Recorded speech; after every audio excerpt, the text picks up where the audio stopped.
अमेरिकी सेना के एक बायोलॉजिकल परीक्षण केंद्र में एक ज़ोंबी वायरस से भरी बोतल तेजी से मेज के कोने की तरफ उड़ रही थी।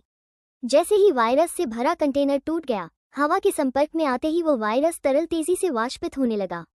कुछ ही देर में वो वेंटिलेशन पाइप्स के जरिए पूरे परीक्षण केंद्र में फैल गया।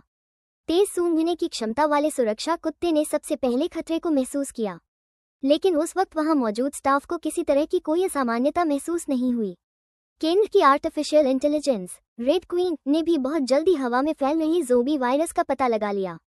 उसने तुरंत कर्मचारियों को चेतावनी दी, लेकिन वे लोग जो सच्चाई से अनजान थे सोचने लगे कि शायद ये कोई साधारण फायर ड्रिल अभ्यास है, इसलिए उन्होंने इसे गंभीरता से नहीं लिया।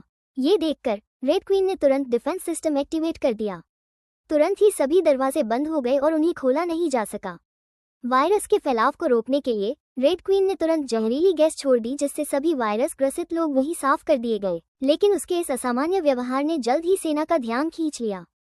सेना ने फौरन एक स्पेशल फोर्स यूनिट को भेजा जो केंद्र के अंदर जाकर रेड क्वीन के इस हत्याकांड की असली वजह का पता लगाए। लेकिन वे नहीं जानते थे कि उनकी हर हरकत को रेड क्वीन पहले ही ट्रैक कर रही थी।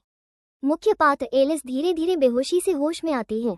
उस समय वो अपनी याददाश्त पूरी तरह खो चुकी थी और उसे बिल्कुल भी नहीं पता था कि उसके साथ क्या हुआ है। अभी वो कुछ समझ ही नहीं पाई थी कि अचानक अंदर घुसे स्पेशल फोर्स यूनिट के सदस्य उसे साथ ले गए। टीम के कैप्टन ने एलिस को बताया कि उनके मिशन का असली उद्देश्य है रेड क्वीन को हमेशा के लिए बंद करना, ताकि वो दोबारा मानवता के लिए खतरा न बन सके। इसलिए वे सभी मिलकर हाइव के अंदर जाने का फैसला करते हैं। बहुत जल्द वे एक संकरी सुरंग के पास पहुंचते हैं, जिसकी दूसरी तरफ रेड क्वीन का मेन स्विच होता है। टीम लीडर 3 सदस्यों को लेकर आगे बढ़ते हैं, लेकिन अगली ही सेकंड सुरंग के दोनों तरफ स्टील दरवाजे लॉक हो जाते हैं। तभी अचानक सामने से एक लेजर किरण निकलती है जो तेजी से उनकी तरफ बढ़ती है। टीम लीडर फौरन पीछे के 2 साथियों को धक्का देकर गिरा देते हैं, लेकिन पीछे की महिला सैनिक धीमी प्रतिक्रिया के कारण लेजर से उसकी गर्दन वहीं कट जाती है। इससे पहले कि बाकी कुछ कर पाते, एक और लेजर तेजी से उनकी तरफ आता है। एक सैनिक कूदकर बचने की कोशिश करता है, लेकिन लेजर उसे कमर से 2 टुकड़ों में काट देता है। टीम लीडर जमीन पर लेटकर ऊपर की ओर रेंगते हैं और जैसे तैसे एक लेजर से बच जाते हैं।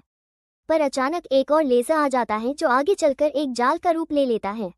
ऐसे संकट के समय बाहर खड़े साथी जैक ने समय रहते हाइव का डिफेंस सिस्टम बंद कर दिया, मगर तब तक बहुत देर हो चुकी थी। टीम लीडर पहले ही कई टुकड़ों में कट चुके थे। टीम के बलिदान से सभी हिल जाते हैं, लेकिन अंततः एलिस और जैक फैसला करते हैं कि मिशन को पूरा करना ही होगा। बहुत जल्द वे पहुंचते हैं रेड क्वीन के मेन कंट्रोल रूम में। वे रेड क्वीन को बंद करने की डिवाइस को तैयार करते हैं। जैसे ही वे स्विच चालू करने लगते हैं, रेड क्वीन अचानक प्रोजेक्शन के जरिए सामने आ जाती है और उनसे मिन्नतें करती है कि कृपया उसे बंद न करें, वरना पूरी दुनिया एक और भयावह संकट में डूब जाएगी। लेकिन जैक उसकी धमकियों को नजरअंदाज कर देते हैं और जबरदस्ती उसका पावर सप्लाई बंद कर देते हैं।